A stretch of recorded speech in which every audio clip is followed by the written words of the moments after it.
वाटाणा आणि बटाटा यापासून तुम्ही भरपूर रेसिपी केल्या असतील, पण खात्रीने सांगतेय ही रेसिपी कधीच केली नसेल. तुम्ही या रेसिपीची कल्पनासुद्धा केली नसेल अशी रेसिपी मी आज तुमच्यासोबत शेअर करतेय.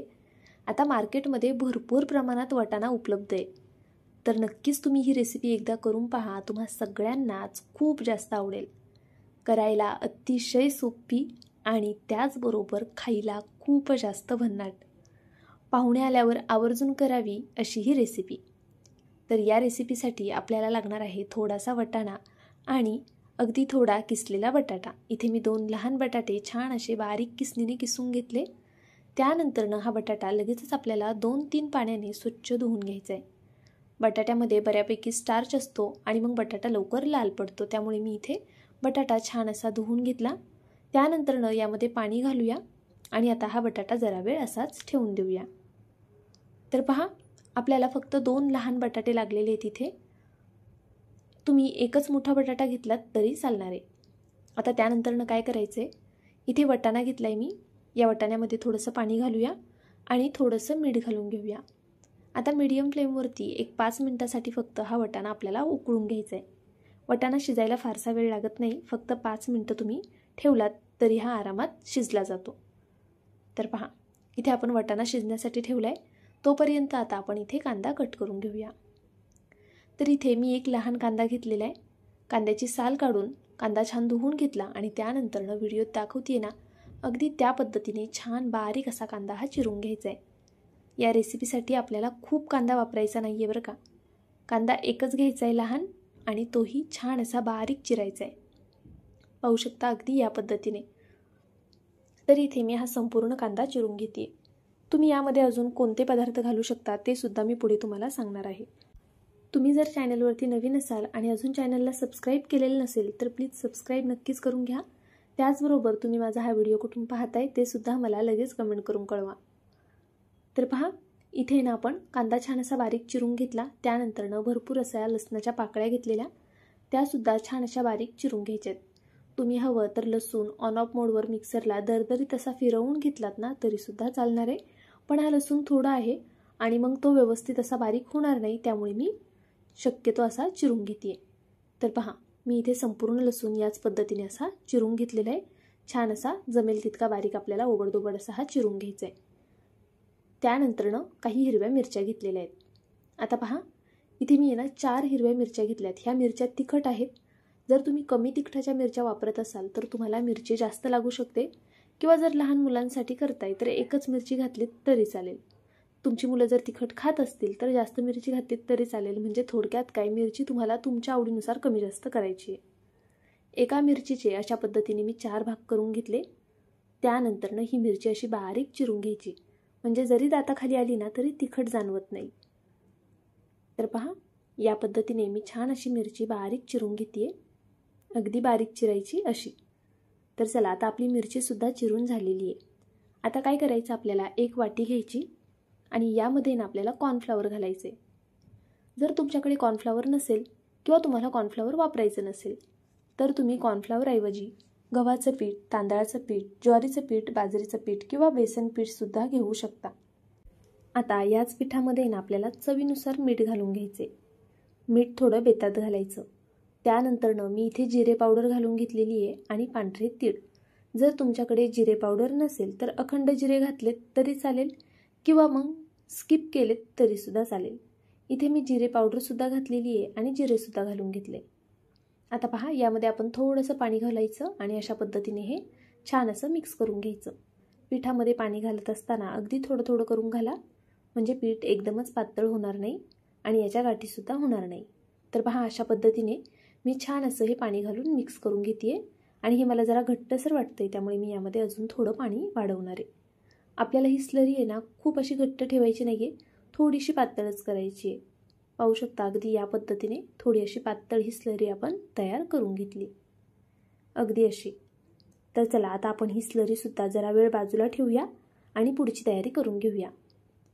नेहमी आपण पोहे उपमा करतोच, पण कधीतरी ही रेसिपीसुद्धा करून पहा. करायला सोपी आहे, फार काही साहित्य लागत नाही. एकदा वाटाणा शिजवून घेतला ना की मग पुढची प्रोसेस अगदी पटपट होते. तर पहा, इथे आपला वाटाणा शिजेपर्यंत आपण बाकीची तयारीसुद्धा करून घेतली आणि त्यानंतरनं आपला वाटाणा आता शिजलेला आहे व्यवस्थित. हा मी पाणी काढून एका भांड्यामध्ये काढून घेतलेला आहे. आपल्याला यामध्ये पाणी घालायचं नाही आहे. पाणी न घालता अशा पद्धतीने हा वाटाणा मॅश करून घ्यायचा आहे. निथळून घ्या आणि त्यानंतरनं असा हा मॅश करून घ्या. जर तुमच्याकडे मॅशर नसेल ना असं, तर तुम्ही तांब्याने किंवा पेल्याने सुद्धा हा मॅश करू शकता. आता पहा, हे सर्व छान असं मॅश करून झालं की त्यानंतरनं यामध्ये आपल्याला किसलेला जो आपण बटाटा ठेवला होता तो घालायचा. हा बटाटा धुवून ठेवल्यामुळे पहा अजिबात लाल वगैरे पडला नाही आहे. आता यामध्ये परत मी जिरे पावडर घालून घेते. त्यानंतरनं कट केलेली हिरवी मिरची आणि लसूण घातलेला आहे. सोबतच जो आपण कट करून ठेवलेला कांदा होता ना तो घालून घ्यायचा. जर तुम्हाला इथे हिरवी मिरची वापरायची नसेल तर तुम्ही मिरे पावडर वापरलीत किंवा मिरची पावडर वापरली तरीसुद्धा चालणार आहे. आता त्यानंतरनं इथे मी ब्रेडचे काही तुकडे अशा पद्धतीने घेणार आहे. म्हणजे आपल्याला अखंड ब्रेड घ्यायचा आहे आणि अशा पद्धतीने तो तोडून घ्यायचा आहे. तर इथे मी 4 ब्रेडचा वापर करते. जर तुमच्याकडे ब्रेड नसेल ना तर तुम्ही थोडेसे पोहे भिजवून ते सुद्धा यामध्ये वापरू शकता. पोह्यामुळे किंवा ब्रेडमुळे आपल्या या पदार्थाला बाइंडिंग छान येणार आहे. त्यामुळे इथे पोहे किंवा ब्रेड आपल्याला वापरायचे आहेत. आता ब्रेड प्रत्येकाकडे घरामध्ये अवेलेबल असेलच असं नाही, तर तुम्ही अशा वेळी पोह्यांचा वापर नक्कीच करू शकता. तर पहा, इथे मी सगळे ब्रेड अशा पद्धतीने हाताने कुस्करून घेते. जर पोहे वापरत असाल ना तर ते छान भिजवून घ्या आणि त्यानंतरनं मस्त असे मॅश करून यामध्ये घालून घ्या. तर इथे मी 4 ब्रेड अशाच पद्धतीने मॅश करून घातलेले आहेत. आता ब्रेड आहेत त्याला थोडंसं पाणी लागेल म्हणून मी हातावरती अगदी थोडं पाणी घेऊन हे छान असं मळून घेणार आहे. पण त्यापूर्वी आपण यामध्ये ना चवीनुसार मीठ घालून घेऊया. आता पहा, यामध्ये मीठ घालून झालेलं आहे. आपण हे छान असं एकजीव करूया. हे संपूर्ण मिश्रण छान असं हाताने मळून घ्यायचे आणि त्यानंतर यामध्ये अजून एक महत्त्वाचा जिन्नस घालायचा आहे. पण त्यापूर्वी मी हे छान मळून घेते. जर तुम्ही ब्रेड स्किप केला ना फक्त आणि जर पोहे वापरले ना तर ही रेसिपी आपली अजून जास्त हेल्दी होईल. आणि हां, तुम्ही यामध्ये गाजरसुद्धा किसून घालू शकता, कोबीसुद्धा अगदी बारीक चिरून घालू शकता किंवा इतर ज्या कोणत्या भाज्या तुमच्याकडे अवेलेबल असतील, पालक वगैरे ज्या तुम्हाला भाज्या यामध्ये घालायच्या आहेत त्या नक्कीच तुम्ही यात वापरू शकता. तर पहा, मी हे सर्व छान असं हाताने मिक्स करून घेतलं. ब्रेड आपला छान असा मळून कुस्करून घेतलेला आहे मी छान. त्यानंतरनं 2 मोठे चमचे आपल्याला यामध्ये बेसनपीठ घालायचे. बेसनपीठ नक्की घाला. बेसनपीठामुळे आपल्या या पदार्थाला बाइंडिंगसुद्धा येईल आणि हा जो पदार्थ आहे ना तो तयार केल्यानंतर तुटणार वगैरे नाही. तर पहा, इथे मी बेसनपीठ घालून आता हे छान असं एकसारखं मळून घेते. हे पीठ ना थोडं सैलसरच असतं, घट्टसर मळू नका. जर हा पदार्थ तुम्ही जरा घट्टसर मळलात ना तर तो खाताना असा राट लागेल. म्हणजे जसं की नाही का, तो अजिबातच असा हलका फुलका होणार नाही, त्या पद्धतीने होईल. त्यामुळे हे पीठ जरा सैलसर मळा. आता मी इथे हाताला थोडं तेल लावून घेतलंय आणि अशा पद्धतीने आता याचे कटलेट करते. तर पहा, मी तुम्हाला ना वेगवेगळ्या प्रकारचे कटलेट दाखवणार आहे. एक तर आधी मी या पद्धतीने असा त्रिकोणी कटलेट तयार करून घेतलेला आहे. पाहू शकता तुम्ही. अगदी सहज होतात, करायला काही फार वेळ लागत नाही, झटपट होणारी रेसिपी आहे. तुम्हाला आवडतील त्या आकाराचे कटलेट करू शकता तुम्ही. तर पहा, परत मी इथे हातावरती थोडंसं असं पीठ घेतलं. आता हे छान असं आहे ना गोलाकार असं आधी पीठ करून घ्यायचं आणि त्यानंतर असा याला आकार द्यायचा. जर तुम्ही त्रिकोण कसा बनवायचा पाहिला नसेल पहिल्या ह्याच्यामध्ये, म्हणून मी इथे परत एकदा दाखवते. अगदी सहज होतो. पण हा पदार्थ ना करताना किंवा हे कटलेट करताना खूप जाड करू नका आणि अगदीच पातळही करू नका.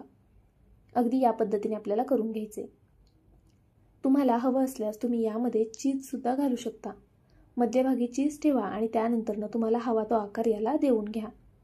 सगळ्यात सोपे म्हणजे हे बॉल्स. तर तुम्ही या पद्धतीने बॉल्ससुद्धा करू शकता. जर याला थोडीफार चीर वगैरे राहत असेल तरी टेन्शन घेऊ नका. हा पदार्थ अजिबातच तेलामध्ये सुटत वगैरे नाही. तर पहा, इथे मी सगळे कटलेट असेच करून घेणार आहे वेगवेगळ्या आकारामध्ये. तुम्हाला जरा आयडिया यावी म्हणून मी इथे वेगवेगळे आकार दाखवते. म्हणजे तुम्हाला जो आवडेल त्या आकारामध्ये तुम्ही हे कटलेट बनवू शकता. तर पहा, असे लमकुळेसुद्धा कटलेट तुम्ही तयार करू शकता. अगदी सहज होतात की नाही. तर इथे मी सगळे कटलेट अशाच पद्धतीने वेगवेगळे असे करून घेते. तोपर्यंत तुम्ही जर अजूनही व्हिडिओला लाईक केलं नसेल ना तर व्हिडिओ आवडला असेल तर नक्की लाईक करा. हा पदार्थ आहे ना तळून कसा होतोय ना ते नक्की पहा. ते केल्यानंतर मला खात्री आहे तुम्ही नक्कीच हा पदार्थ करालसुद्धा आणि खालसुद्धा. हा व्हिडिओ जेव्हा तुम्ही संपूर्ण पाहाल ना तुम्ही लगेच ही रेसिपी करायला घ्याल. कारण याचा शेवट खूप कमाल आहे. तर पहा, इथे आपले जे नॉर्मल कटलेट असतात ना नेहमीचे, अशा पद्धतीने गोल आणि मग चपटे, तर या पद्धतीचे कटलेटसुद्धा तुम्ही इथे करू शकता. आता वाटाण्याचा सीझन आहे, वेगवेगळ्या प्रकारचे कटलेट आपण ट्राय करत असतो. एकदा हे कटलेट करून पहा, तुम्हा सगळ्यांनाच खूप आवडतील. आणि खरं सांगते, हे ना 3-4 कटलेट खाल्ले ना तरी असं नाश्त्याला पोट आपोआप भरून जातं, कारण यामध्ये ब्रेडसुद्धा आहे आणि काही भाज्यासुद्धा आहेत. तर आता आपले हे सगळे कटलेट बनवून तयार झालेले आहेत आणि ही स्लरीसुद्धा तयार झालेली आहे. इथे मी काही ब्रेड स्क्रम घेतलेले आहेत. जो आपण ब्रेड वापरला आहे ना त्यातलाच एखादा ब्रेड मिक्सरला वाटून घ्यायचा. आता पहा, इथे असं आपण ह्या स्लरीमध्ये हे असं डीप करून घेऊया अगदी या पद्धतीने. आणि त्यानंतर ना आपल्याला हे या ब्रेड स्क्रममध्ये असं घोळवून घ्यायचे. बरं, हे घोळवत असताना आहे ना ह्याला हात लावू नका लगेच, नाहीतर मग काय होईल, तुमच्या हाताला जर ती स्लरी लागली ना तर मग आपल्या हाताला पूर्ण हे ब्रेड स्क्रम चिटकत राहतात आणि मग हा पदार्थ करताना थोडंसं इरिटेट व्हायला होतं. त्यामुळे शक्यतो एक हात ना कोरडाच ठेवायचा, त्याला अजिबात असं हे जे स्लरीचं पीठ आहे ना ते लागून नाही द्यायचं. तर पहा, अगदी या पद्धतीने मी असं ही स्लरी घालून घेते. चमच्याने हे कटलेट उचलायचे आणि एका हाताने यामध्ये ठेवून घ्यायचे आणि मग जो दुसरा हात आहे ना आपला त्याने असं यावरती हे कोट करून घ्यायचं अगदी या पद्धतीने. बघा, मी प्रत्येक ह्याचा आहे ना एक कटलेट फक्त तुम्हाला कोट करून दाखवणार आहे, म्हणजे तुम्हाला आयडिया येईल. पाहू शकता तुम्ही, अगदी या पद्धतीने ना अगदी सहज होतात. जर एक्स्ट्राचे ह्याला ब्रेड स्क्रम लागले असतील ना तर ते काढून टाकायचे, नाहीतर मग ते तेलामध्ये सुटतात ना ब्रेड स्क्रम, तर तेल खराब होण्याची शक्यता असते. त्यामुळे जे एक्स्ट्राचं आहे ना ते असं हलक्या हाताने काढून टाकायचं. तर पहा, इथे जवळपास आपले सगळेच कटलेट आता बनवून तयार झालेले आहेत. या पद्धतीने तुम्ही नक्की करा, सगळ्यांना फार आवडतील. जर ब्रेड स्क्रम नसेलच तर तुम्ही जर तुमच्याकडे सोयाबीन असेल ना तर ते सुद्धा मिक्सरला फिरवून इथे वापरू शकता. पहा, मस्त असं हे झालेलं आहे. आणि सोयाबीनही तुम्हाला वापरायचं नसेल ना तर रव्याचा वापर केला तरीसुद्धा चालणार आहे. इथे आपले सगळे कटलेट बनवून आता तयार झालेले आहेत. पहा, तर चला आता तळायचे कसे ते दाखवते. तुम्ही हे कटलेट ना एका दिवसापुरते स्टोअर करून फ्रीजमध्ये ठेवू शकता. जास्त दिवस ठेवू नका, खराब होतील. एका दिवसासाठी ठेवू शकता. इथे मी तेल छान असं गरम करून घेतले. तेलामध्ये एक एक करून कटलेट आपल्याला सोडून घ्यायचेत. गॅस इथे मी मीडियम टू हाय ठेवलेला आहे. मीडियम टू हाय फ्लेमवरच आपल्याला हे कटलेट संपूर्ण तळून घ्यायचेत. गॅस जराही बारीक करायचा नाही.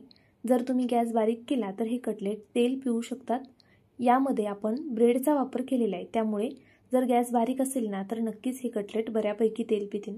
पण जर तुम्ही मोठ्या गॅसवर हे कटलेट अशा पद्धतीने तळून घेतले ना तर हे अजिबातच तेल पिणार नाही. तर पहा, हे कटलेट थोडे असे सेट झाले की त्यानंतर याला पलटी करायचं. तोपर्यंत अजिबात याला झाऱ्या लावायचा नाही. असं केल्यामुळे काय होईल, जर तुम्ही आधीच याला झाऱ्या लावला ना तर हे पटकन असे तुटले जातील आणि मग तेलामध्ये संपूर्ण असे पसरले जातील. त्यामुळे शक्यतो याला एका साईडने जरा सेट होऊन द्यायचं आणि मग हे पलटी करायचे.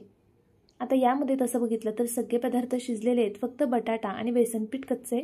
मोठ्या गॅसवर तळून घेतलेत ना तरी आरामात बटाटा आणि बेसनपीठ शिजलं जातं. पहा, मस्त असा रंग आलेला आहे. याचा जेव्हा तुम्ही आवाज ऐकाल ना तेव्हा खात्रीने सांगते ही रेसिपी करायला घ्याल. अशा छान रंगावरती हे तळून घ्यायचे. असा छान डार्क रंग येऊ द्या. जर तुम्ही रंग हलकासा असताना हे काढून घेतले ना तर मग हे मऊ पडतील आणि जर अशा डार्क रंगावरती तळलेत ना तर तासनतास छान कुरकुरीत राहतील, याची मी तुम्हाला गॅरंटी देते. पहा, आता मी इथे संपूर्ण हे कटलेट असे निथळून काढते तेलातनं. हे कटलेट अजिबातच तेल पित नाहीत, त्यामुळे नक्कीच तुम्ही लहान मुलांसाठी सुद्धा करू शकता. लहान मुलांसाठी जर करत असाल तर ब्रेडऐवजी पोहे नक्की वापरा. पहा, मी इथे आता संपूर्ण कटलेट या पद्धतीने काढून घेते. तर आपले सगळे कटलेट इथे तयार झालेले आहेत. जर यामध्ये चीज असेल ना तर मुलं खूप खुश होतात, तर नक्कीच तुम्ही यामध्ये थोडंसं चीजसुद्धा घाला. तर पहा, अप्रतिम असे कटलेट झालेत. आता आवाज ऐका.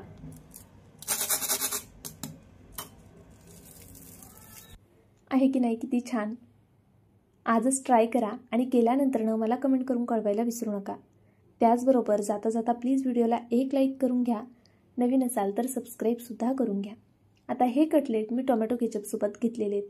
तुम्ही हवं तर पुदिन्याची चटणी किंवा अगदी कोणतीच चटणी नसेल ना चहासोबतसुद्धा खाऊ शकता. खूप छान लागतात, कारण आपण यामध्ये तिखट वगैरे घातलेले आहे, त्यामुळे याला कोणत्याही सॉसची किंवा चहाची सुद्धा गरज नाही आहे. हे असे कोरडे खायलासुद्धा अप्रतिम लागतात. मुलांच्या टिफिनसाठी उत्तम आहेत. नक्की करा. बरं चला, तुम्ही माझा व्हिडिओ संपूर्ण पाहिलात त्याबद्दल खरंच खूप मनापासून धन्यवाद. उद्या पुन्हा भेटूया अशाच एका छानशा रेसिपीसोबत. तोपर्यंत bye. Thank you so much for watching.